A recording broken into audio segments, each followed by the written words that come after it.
Hello friends, ప్రతి సంవత్సరం December ending కి మన చెరువులో ఉన్న చేపలను రొయ్యలను పట్టేసి మళ్ళీ కొత్తగా న్యూ కల్చర్ ని రీస్టార్ట్ చేస్తామండి. సో అందులో భాగంగానే మనం కొత్తగా ఒక 5 acres ఆఫ్ ల్యాండ్ అయితే రెంట్ తీసుకోవడం జరిగిందండి. గతంలో చేసిన రైతులు ఎవరైతే ఉన్నారో వాళ్ళ టైం పీరియడ్ అయిపోయింది, వాళ్ళు వెళ్ళిపోయారు.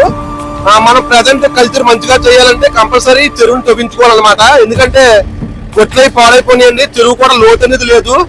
ఆ చెరువుని లోతుగా చేపించి గొట్లయి బాగు చేపించి మంచిగా చేసుకుంటే ఈ వచ్చేది జాన్వరి కల్చర్ కాబట్టి ప్రాఫిట్ మంచిగా వస్తుంది అనమాట. ఫస్ట్ కల్చర్ అంటారు.